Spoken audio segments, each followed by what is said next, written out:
Gardner here from Municipal World at the 2018 Municipal Innovators Conference in Calgary, Alberta. And joining me is Patrick Finn, who is the keynote speaker this morning. Welcome. Thank you. It's nice to be here. So you said something that I think for this audience was pretty powerful. Acknowledge them as noble people doing noble work. Right.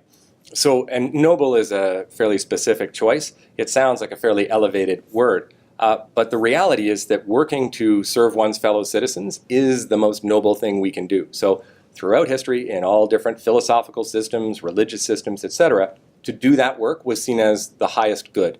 And I believe that to be true. And I think that we're very fortunate to have the cities that we have, the municipalities that we have, but we all in our lives take for granted things that are wonderful. We can take for granted the people that we love most. We do take the best things in our lives for granted. It's a bit of a human fault. But it's important to remember that this is noble work, that this is in service of bettering the world. This is in service of our fellow citizens. And I think of the phrase maybe false modesty. If you're trying to be modest by saying, no, I'm not noble and what I'm doing is not noble, that's fine if you're being modest. But if you're actually not telling the truth, I think it's a problem. Because I think it's time for us to celebrate the nobility, the nobleness of this work, because it helps people understand that it's there and it helps them better appreciate the place that they live. So it's not in any way a self-aggrandizement, but it is you're taking the time in your life to do this work that benefits others.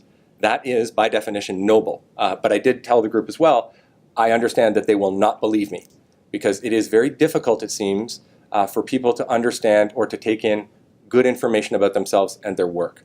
It seems very shocking to me that it would be very easy for me to come in and berate them for not working hard enough, or say this part of the city doesn't work well and I'm very upset. They would immediately take that on emotionally because they care. My concern is that the reality is that they are doing noble work, which means they have dedicated their lives in this way, so they are noble people. And my frustration is that I fail to get them to believe that. I try, but I know that I can't get them all the way there. You talked this morning about some of the amazing stuff that happens in our communities that's delivered by a municipal public service that people take for granted. The water that comes out of the wall every day, and you can drink it. And well, and with this water example, in my neighborhood, the water stopped one day. So when we woke up, there were tankers out in front of our house filled with water for us to use, and signs saying, "Sorry, the water isn't working right now." And so I go out to get some water, and there are people there, and they were complaining about the fact that there wasn't water. And it seems to me that we've missed the point that it is extraordinary that clean water comes out of our walls throughout our houses whenever we want it. And when it doesn't do that magical thing, that incredibly fortunate thing, there's a tanker waiting right out front of your house with more clean water that you can use immediately, and a sign apologizing that having it that close and ready to go will be remedied. And we would talk about that as a problem. Thinking about that globally, I mean, the notion of having that tank across the street would be luxury for most of the planet. And so I do think it's important for us to constantly draw attention to how fortunate we are, to celebrate that, because then we can strengthen the good parts of our society. It is good that we can have these components, and areas where we need to work and maybe want to improve, we can focus on those as problems or areas for improvement. But we should constantly be talking about the fact that we have roads and sidewalks, and we have water, and people come and take away the trash, and we organize our recycling. These are extraordinary things. And we get into a place where we will complain about them if they're not absolutely perfect, and that seems to me to be backwards. So all of those things, that's your municipal public service at work, making that magic happen every day, right? Exactly. So this group here in Calgary is here obviously to talk about municipal innovation. Right. And one of the things that you encouraged them to do was to experiment boldly. Right. Undertake bold experiments. Right. What do you mean by that? So I did qualify, because the notion of a bold experiment, I want to make sure that people don't think that they need to do a massive experiment. It seems to me that what is bold is to do something that is elegant, by which I mean something that's effective without having to use too much energy. When we talk about changing large structures, so municipalities spent a lot of time building their infrastructure, and we might experience frustration if we want to create a big change because all those structures are in place. But as I'm saying, let's celebrate the fact that the structures are wonderful and they were built by people that were caring for us. We want to do that. When we want to make change, we should recognize it's not going to be easy in those structures. So if you do small experiments where you can demonstrate success and show people a new way, it helps people understand how to go in that path.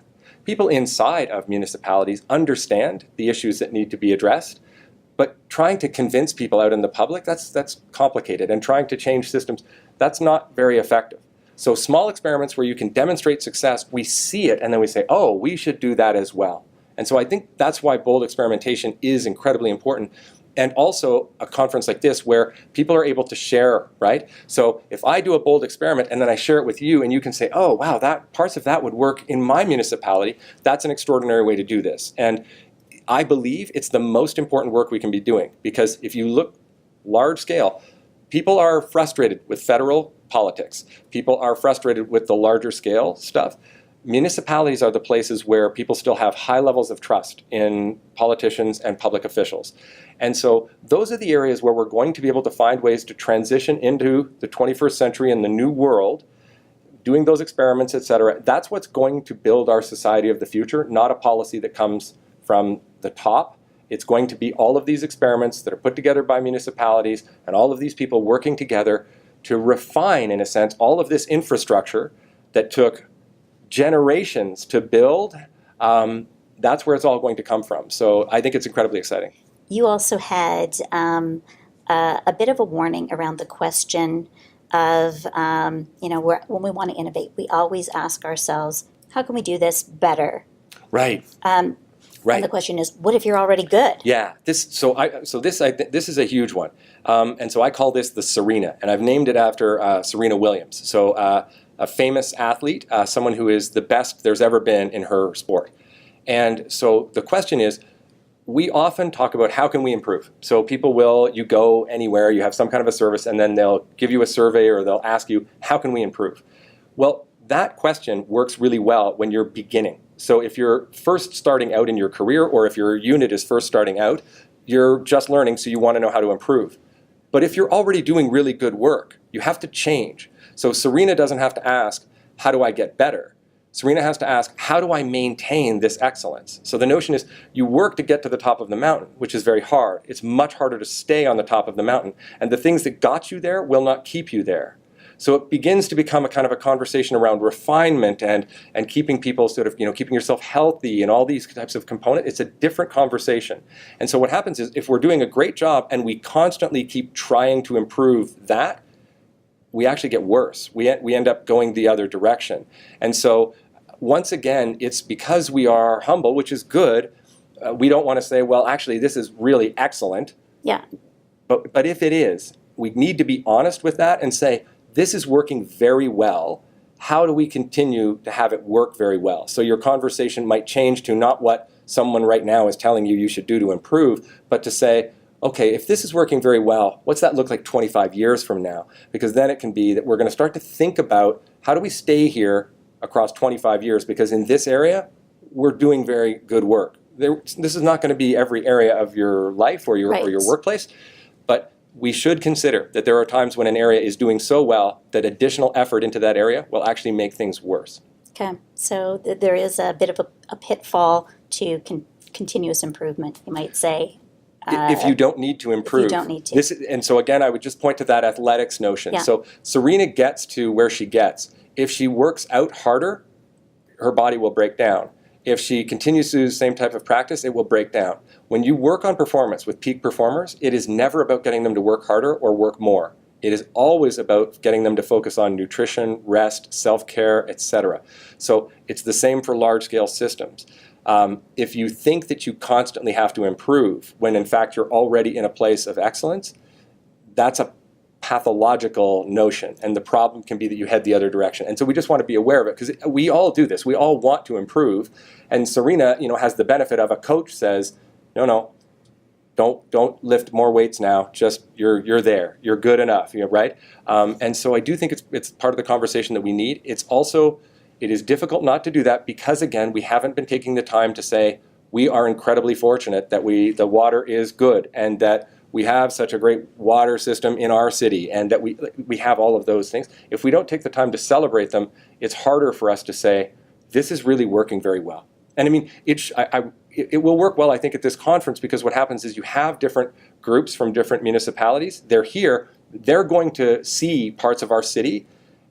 And the parts that you're showing and discussing are probably in Sirena areas. They don't need huge amounts of additional work. They might need, how do we replicate this? How do we keep this going, right? Because sustaining excellence also takes work. It's just a different type of work. Yeah. How do we take it to another scale? Or, yeah.